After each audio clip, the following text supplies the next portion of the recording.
Hello everyone, chapter wise बाल विकास series में एक बार फिर से आप सभी का स्वागत है। आज का टॉपिक है सीसीई, कंटिन्यूअस कॉम्प्रिहेंसिव इवैल्यूएशन। ठीक है, तो आज हम लोग सीसीई के 10 प्रमुख क्वेश्चंस को यहाँ पे कंप्लीट करने जा रहे हैं। तो अगर इस चैनल पर नए हो तो सब्सक्राइब कर लेना, साथ ही वीडियो को लाइक शेयर जरूर करें। चलो शुरू करते हैं पहले क्वेश्चन से। सीसीई बहुत ही मोस्ट इंपॉर्टेंट टॉपिक है और क्वेश्चन एक दो क्वेश्चन पेपर में कई बार पूछे, हमेशा ही पूछते हैं लगभग। तो देखो पहला क्वेश्चन क्या दिया है, निम्न में से कौन सा कथन सीसीई के लिए सही है। यहाँ पे बताना है सीसीई के लिए कौन सा कथन सही है। ठीक है, सीसीई व्यवस्थित प्रभावकारी शिक्षण रणनीति का प्रदर्शन नहीं करता है, या फिर कई बार गलतियां करने के बजाय उसे सुधारें, या फिर बच्चे के समग्र व्यक्तित्व का विकास शामिल होता है इसमें, या फिर छात्रों पर बोझ बढ़ाना। सीसीई का सही कौन सा होगा सीसीई के लिए? पहले का आंसर क्या होगा? तो सीसीई का मेन मोटो क्या है? बच्चे के समग्र व्यक्तित्व का विकास। बच्चों को उनके व्यक्तित्व के समग्र दृष्टिकोण को विकसित करने बढ़ाने में महत्वपूर्ण भूमिका निभाता है, जो आपका सीसीई है, यानी कंटिन्यूअस कॉम्प्रिहेंसिव इवैल्यूएशन, सतत एवं व्यापक मूल्यांकन हिंदी में।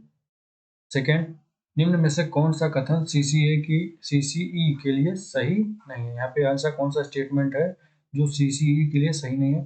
छात्रों का निरंतर परीक्षण करना, सीसीई सह शैक्षणिक दृष्टिकोण पर विचार करता है, या फिर सीसीई शैक्षणिक दृष्टिकोण पर विचार करता है, या फिर बी और सी दोनों। सेकेंड का आंसर यहाँ पे क्या हो जाएगा? कौन सा कथन सीसीई के लिए सही नहीं है?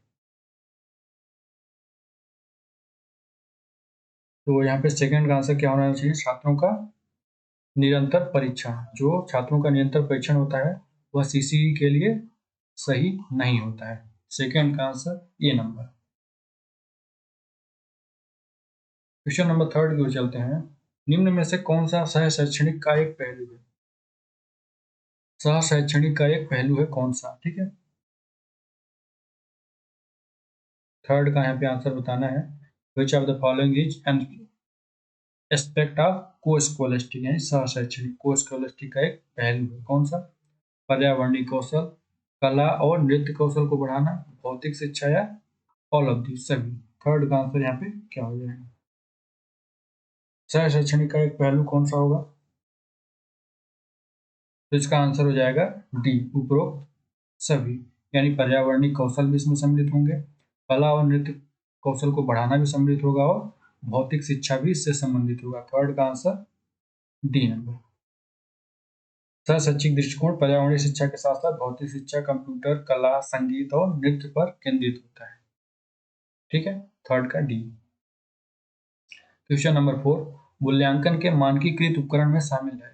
मूल्यांकन के मानकीकृत उपकरण में शामिल होता है तो निष्पक्षता, वैधता और विश्वसनीयता, या फिर शिक्षक ने परीक्षण किए, या फिर रेटिंग स्केल, या फिर बी एंड सी दोनों। मूल्यांकन के मानकीकृत उपकरण में कौन सा शामिल होगा? फोर का आंसर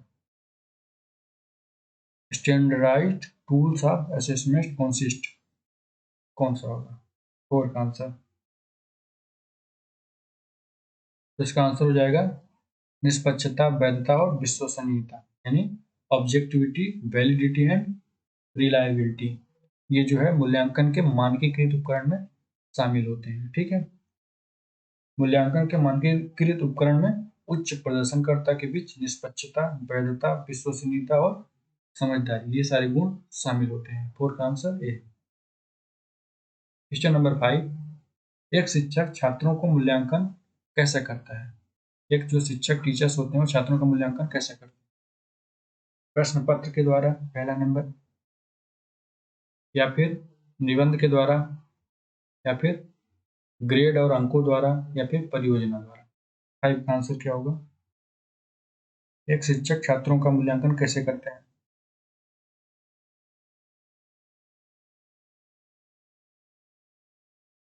5 का आंसर हो जाएगा ए नंबर, प्रश्न पत्र के द्वारा। ठीक है, अगले क्वेश्चन की ओर चलते हैं। क्वेश्चन नंबर 6, इनमें से कौन से आकलन उपकरण के प्रकार हैं? अब बताना है कि इनमें से कौन सा आकलन उपकरण के प्रकार है, मानकीकृत, गैर मानकीकृत, ए और बी दोनों, उपरोक्त में से कोई नहीं।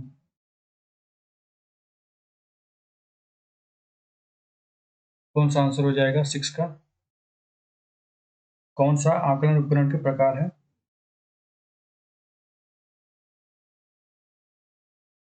विच of the following are types of assessment tool, assessment tools के कौन से होंगे? तो उसका आंसर क्या हो जाएगा 6 का? ए एंड बी दोनों, यानी मानकीकृत और गैर मानकीकृत, स्टैंडर्डाइज्ड एंड नॉन स्टैंडर्डाइज्ड दोनों शामिल होते हैं आकलन उपकरण के रूप में। ठीक है। क्वेश्चन नंबर 7, निम्नलिखित में से कौन सा कथन गलत है?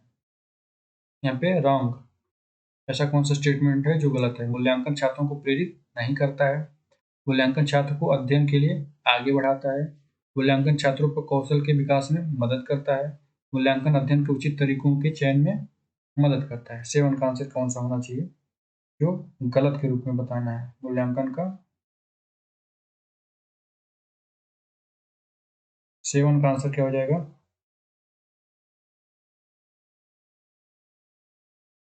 मूल्यांकन छात्रों के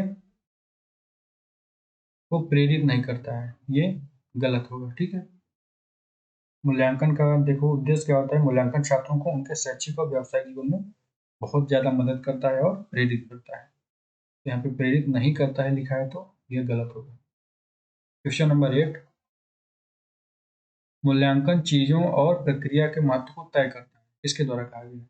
एक स्टेटमेंट दिया गया है, मूल्यांकन चीजों और प्रक्रिया के महत्व को तय करता है, यह किसके द्वारा कहा गया है? एडम्स के द्वारा, रास के द्वारा, थार्नडाइक के द्वारा या गेस्टाल्ट के द्वारा? 8 का आंसर यहाँ पे बताना है।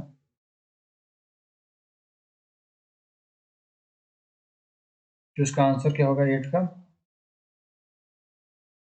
एडम्स महोदय ने मूल्यांकन चीजों और प्रक्रिया के महत्व को तय करता है बताया है। ठीक है, वेरी मोस्ट है, इसको ध्यान रखना। क्वेश्चन नंबर 9, राधिका अपने साथियों के साथ दुर्व्यवहार कर रही है। ठीक है, राधिका जो स्टूडेंट है अपने साथियों के साथ दुर्व्यवहार कर रही है और स्कूल के नियमों का खंडन करती है। हम राधिका की मदद कैसे कर सकते हैं? तो राधिका अगर दुर्व्यवहार कर रही है और स्कूल के नियमों का खंडन कर रही है तो उसको उसकी मदद कैसे कर सकते हैं टीचर के रूप में? प्रभावी डोमेन के माध्यम से, या फिर यानी इफेक्टिव डोमेन के माध्यम से, या उच्च विचार यानी हायर थिंकिंग के माध्यम से, इन्वायरमेंट यानी पर्यावरण के माध्यम से, या इवेल्युएशन मूल्यांकन के माध्यम से। यहाँ पे आंसर क्या होना चाहिए 9 का? तो इसका जो आंसर हो जाएगा 9 का,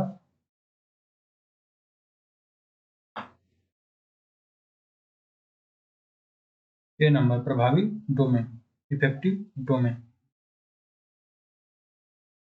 ठीक है, प्रभावी डोमेन के रूप से यदि राधिका अपने प्रभावी डोमेन के बारे में सोचेगी, वह अपने सहयोगियों और स्कूल के नियमों के साथ कुछ बांड भी बना पाएगी और दुर्व्यवहार नहीं करेगी और नियमों का खंडन भी करेगी। ठीक है, नहीं करेगी। तो 9 का आंसर ए है।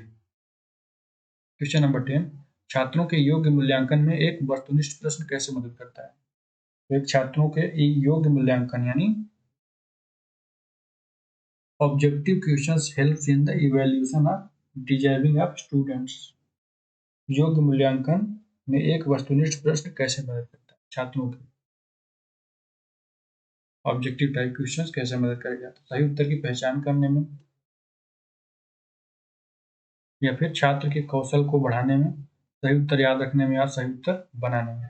10th का आंसर यहाँ पे क्या होगा? इसका आंसर ए नंबर, सही उत्तर की पहचान करने में जो है छात्रों को योग्य मूल्यांकन में एक वस्तुनिष्ठ प्रश्न मदद करेगा। ठीक है, यहाँ पे सीसी के 10 प्रमुख क्वेश्चन यहाँ पे कंप्लीट किए और उम्मीद है कि आप सभी को अच्छा लगा होगा। और ये बताना मत भूलना कि कितने मार्क्स आए, और ईमानदारी से बताना, ये नहीं कुछ भी लिख दो। ठीक है, चलो इसको यहीं समाप्त करते हैं, अगले वीडियो में कुछ और टॉपिक को कंप्लीट कर लेंगे।